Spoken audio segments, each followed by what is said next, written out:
The following are properties, original work, creations, and ideas of Kelebogile Sehoa. The ElementRings brand includes, but is not limited to, the ElementRings Pty Ltd company, the ElementRings script, comic book or manga script, characters, movie script, ElementRings merchandise, and Negu brand. All rights claimed and reserved by Kelebogile Sehoa. Hello, and welcome back to ElementRings. The story has become livelier, and this is just the beginning. As usual, here's a quick recap before we continue. The Mystic Wonders store was struck by Mero and left the people who were in the mall in a panic. Botlhale and Jonathan experienced some kind of instability and confusion right before Mero struck and have now lost consciousness. If you haven't checked out the previous audios, do yourself a favor and check them out first. You won't be disappointed. Now let's continue with the story. Back at Moshidi's home, at the same time Mero destroyed parts of Manlane Mall, Moshidi saw Botlhale in her sleep. The cloud she saw earlier in the morning had become darker and bigger and was accompanied by a violent storm tormenting Botlhale. The vision ended and Moshidi woke up with her eyes closed as she screamed, "Botlhale!" She realized that she couldn't hear herself scream her friend's name. She also realized that she was wet. She finally opened her eyes and realized that her room was completely filled with water. What is going on here? Moshidi thought to herself as she tried to panic at the best of her ability but couldn't as the water weighed on her.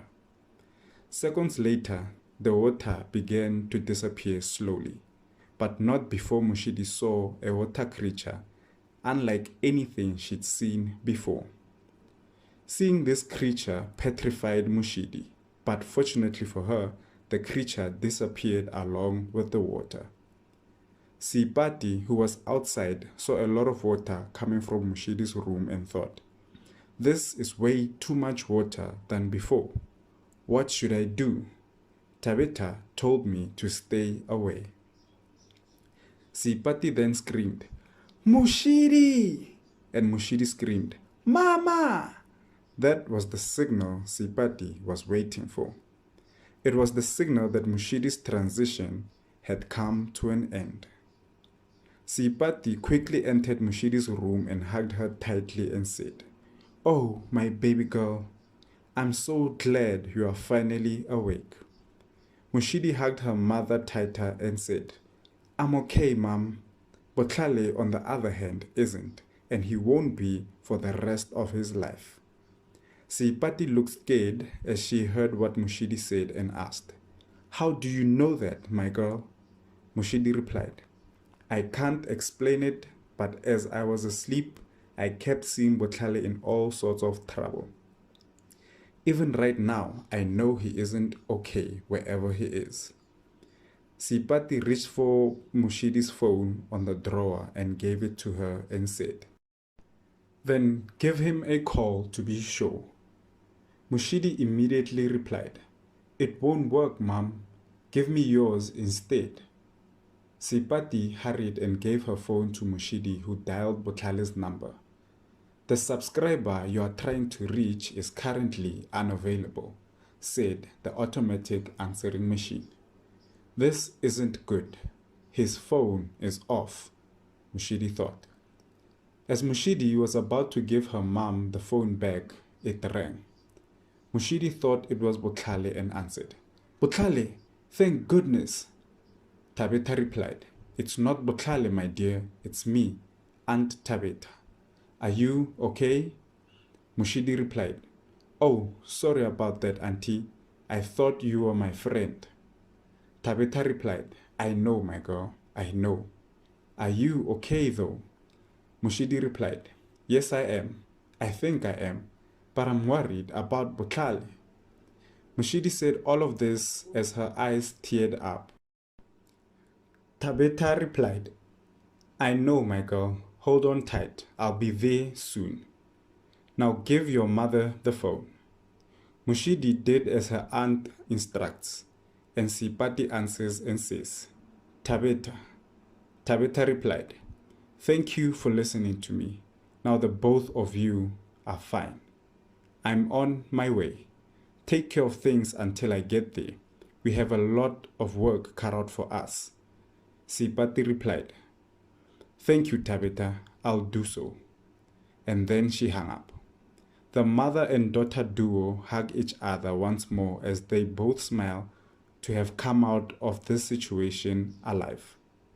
Back at Menlyn Mall, the mall's center management had already put things into motion to ensure the safety of their customers. They had already begun investigating the matter and had called in the SABC, the bomb squad, police, paramedics, and fire brigade, and they all moved fast towards the mall in their respective vehicles. News traveled fast, and so did the parties who were notified. Everyone understood the severity of the situation. Back at the Mystic Wonders store, Tisetso had arrived by Jonathan's side. Tisetso looked at his father and softly said, "Please be okay, Dad." He then shook Jonathan, but Jonathan was unresponsive. He had lost consciousness as well, just like Botlhale, and his pulse was faint as well. This scared Tisetso because he thought his father might be dead. Voices and sounds could be heard coming from below the hole Mero made. It was the paramedics and firefighters. "You guys, look at the fire coming from this huge rock. What kind of fire is this?" asked one of the firefighters. "We will figure that out later," said another one. One of the paramedics looked at the fire and thought, "I've never seen anything like this before.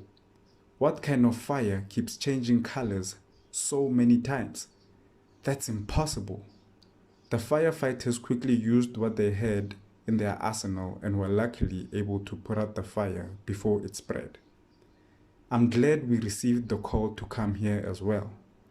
The fire wasn't as big as we thought, but judging from how difficult it was to extinguish, it could have been catastrophic, said one of the firefighters. After extinguishing the fire, they helped one another set up their tools so they can hoist themselves up into the store since the entrance couldn't be used. The paramedics were able to enter with at least 3 stretchers and a total of 10 men and women. This group consisted of 5 paramedics and 5 firefighters. When they looked around, only Botlhale and Jonathan needed immediate help.